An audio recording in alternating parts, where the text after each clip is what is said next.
Hey guys, my name is Alfie Evans, and today I'm going to react to Wickedbinge sentencing Disney villains for their crimes, part 2.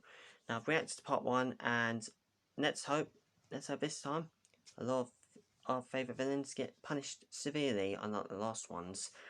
Obviously the last ones that didn't get punished severely was Jafar and also Gaston.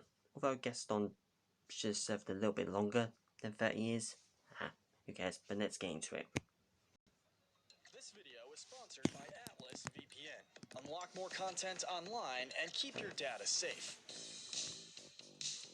Disney is well known for its villains, from iconic ones like Ursula and Scar, to lesser-loved villains like Namaari and King Candy. And the thing about villains is that they're usually criminals of the highest order. So, what if, by the end of their films, those villains manage to survive and stand trial? What punishments would they receive? I'm Kyle with Wickedbinge, and once again, we are sentencing Disney villains for their crimes.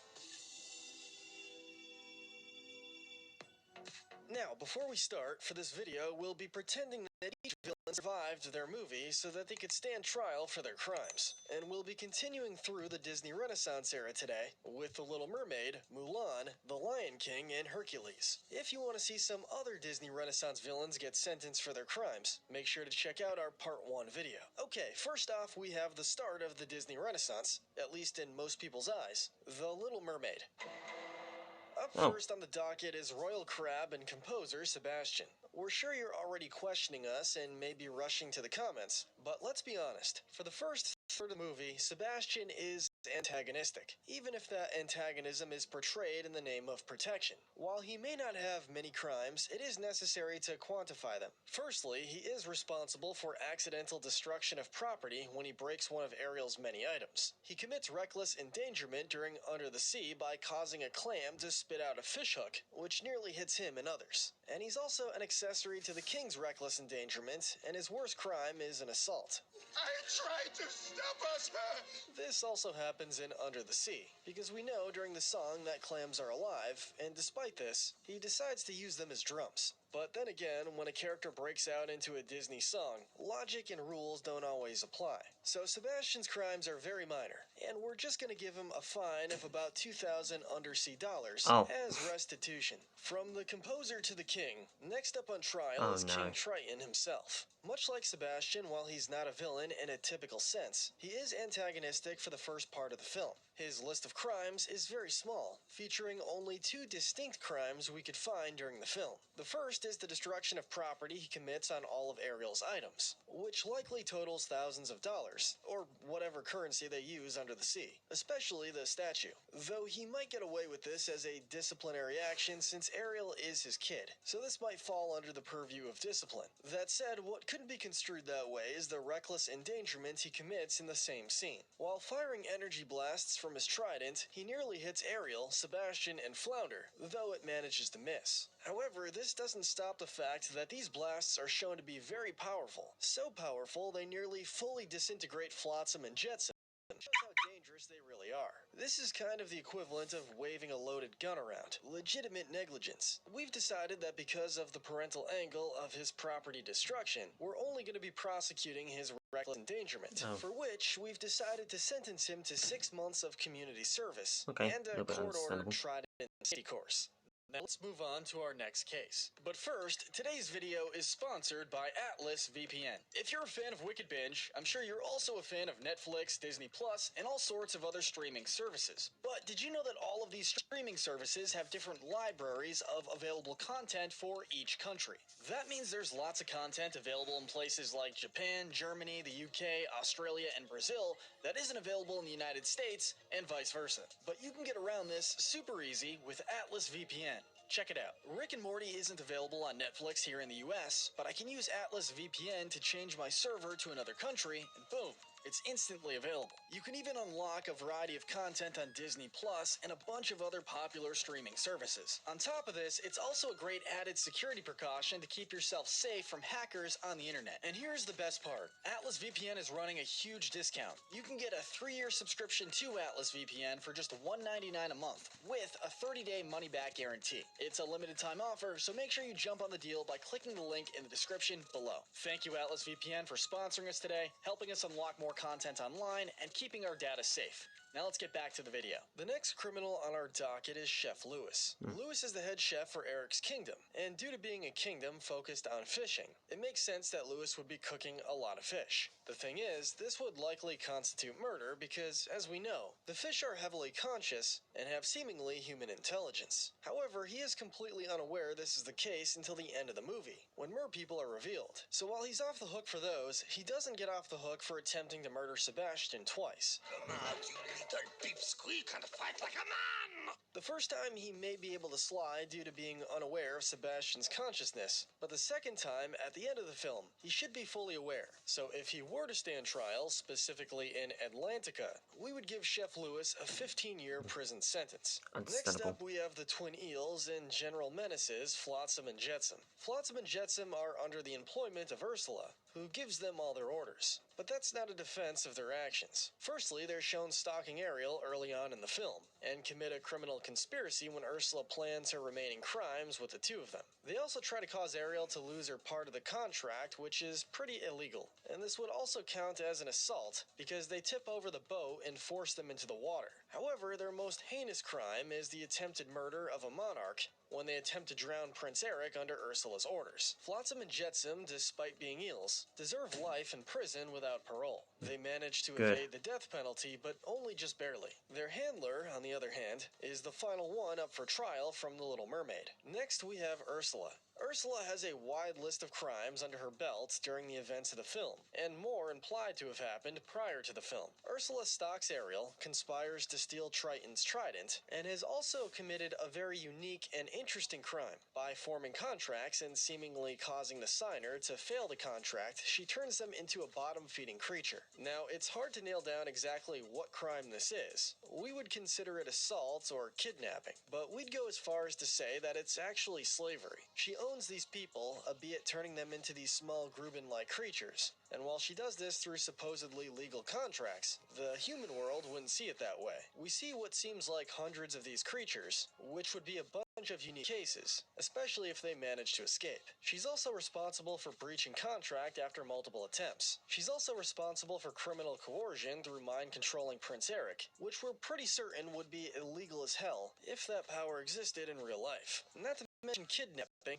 animal abuse, attempted murder, and criminal threats of violence. Ursula is a menace to society and a danger to everyone under the sea. So we would sentence her to execution. Hanging was a typical practice in Denmark after it gained independence, but since she's in the ocean, we'd say just drop a toaster in the water and watch her get electrocuted. Moving on to our next film, we have Mulan. We start out with the elite Han soldiers we'll be ranking together, Zensha and Liren. The two soldiers are ranked together because they do the exact same crimes, unlike the other soldiers who have the same crimes under their belt. Zensha is the long-haired sword wielder, and Liren is the broad one in the helmet, and they commit a variety of crimes. Firstly, they trespass in the Great Wall of China and commit many acts of war, such as the arson and murder of many villagers throughout China. So we're talking about a war crime. They also kidnap the emperor and assault many soldiers during that time, although these things would be considered a part of warfare. These two are probably the lowest on the totem pole when it comes to the elite soldiers,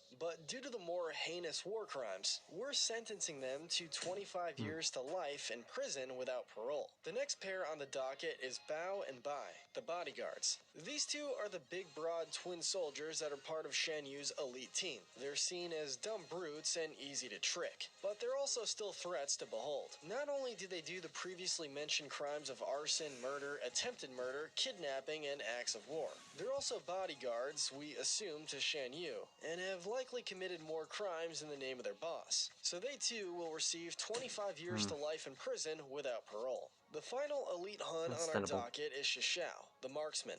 One could argue that this archer is Shan Yu's second in command, and likely has more of a role to play than we see from the others. This comes through in one major scene where he commits an extra crime from the others. When two Chinese soldiers try to sneak up on the Han army, Shan Yu sends them back to deliver a message. Shan Yu asks, "How many soldiers does it take to deliver a message?" And he responds with, "1." And is seen shooting his bow. This murder is the only one we see from the villains on screen, even if technically the actual kill is off screen. You combine this with the aforementioned arson, assault, murder, and kidnapping, and it makes sense that if one soldier is to be made an example of, it's him. Death. So we've decided that he deserves the death penalty. Yes. Due to his high rank in the army. A public execution via hanging would be the easiest and simplest choice. The final villain on our Mulan docket is the immortally evil Shan Yu. Shan Yu is the leader of the Han army and a massive threat because of this. He leads thousands of Huns across China in an attempt to invade, which is his first major crime. He's murdered hundreds or thousands, as well as destroyed buildings, destroyed forests, commits essentially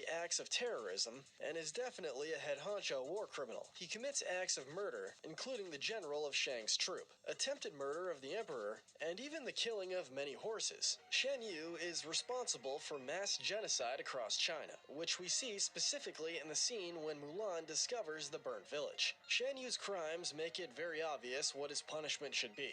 A public execution. Yes. Unlike a soldier, though, he would be executed through the ancient Chinese execution style of slow cutting, which is a slow and excruciating process. It would be done in public and would likely be an event thousands would be at. The most iconic animal-based film in Disney's repertoire is up next, Here we go. The Lion King. First up, we have Ed. Ed is mostly seen as a lackey for the most part, being sort of mentally challenged as he doesn't speak and barely I think Ed emotes. might get off Despite easily this, for he does this. commit a variety of crimes, although most of them are under orders from Scar, or while helping his hyena brethren. Ed is amongst the other hyenas in committing the crime of poaching, and whilst we don't see that in the film, it is mentioned by Zazu that they are poachers. He has 6 cases of attempted murder and 2 unique cases of murder, the first being the murder of Mufasa through use of the wildebeest stampede, and then at the end of the film, he's part of the murder of Scar. Ed would get a pretty decently severe punishment due to his part in 2 murders and 6 attempted murders, but we will be more lenient due to his decreased mental capacity and give him 15 years in prison. But now let's talk about his Maybe give him colleagues like at least Benzai and 25, Shenzi. 20, These 2 work 25 years. alongside Ed and under Scar as part of his apparently standing army. Their crimes also include poaching, stealing food from others during Mufasa's reign. They threaten Simba, Nala, and Zazu, attempt to murder them, and even end up assaulting Zazu, trying to cook him in a geyser. Hippity hop all the way to the birdie boiler. They conspire to kill Mufasa, attempt to murder Timon and Pumbaa, and are responsible in part for the murders of both Mufasa and Scar, which means they've killed 2 monarchs. The punishment for their crimes would be life in prison without parole. The final Lion King villain on our docket is Scar.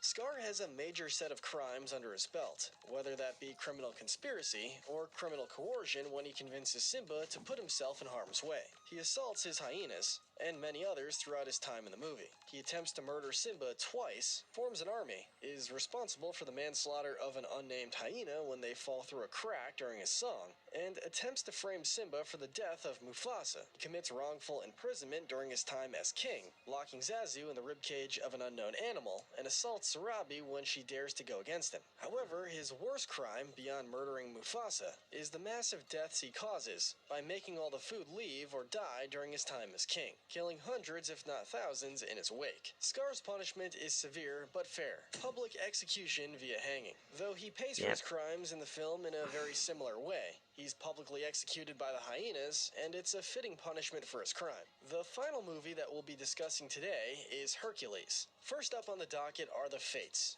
These 3 possess an eyeball that allows them to see in the past, present, and future. This allows them to not only see, but potentially change the future. But beyond this, they also hold the thread of fate. Every human has one, and it's essentially the thread of their life. They cut the line when the human's life has ended, and they've killed millions because of this. However, the thing about this is it's the job of the Fates, and as such, they likely wouldn't get prosecuted for this or the murder of Megara. Though, while it is their job, they do seem to enjoy it to a sadistic degree. On top of this, the one crime we can get them on is criminal conspiracy, because they are the ones who not only convince Hades to continue his hostile takeover, but end up convincing him to get rid of Hercules. Plus, if they see the future, even if it's just possible futures, they should have seen this coming from Hades. All things considered, we're giving the Fates a mere 5 years in prison, because they do have a job to do amongst the mythology. Next up, we have Megara, or Meg for short. Meg doesn't have too many crimes to speak of, but what she does is still criminal. Her two crimes seem to be against her will. The first is criminal conspiracy to harm and supposedly kill Hercules, which she really seems adverse to but doesn't actively try to stop. Her second and likely worst crime would be the criminal coercion that her, alongside Pain and Panic, used to convince Hercules to put himself into danger. She actively shows that she's not interested in this and doesn't want Hercules to die, which we have to factor into her sentence.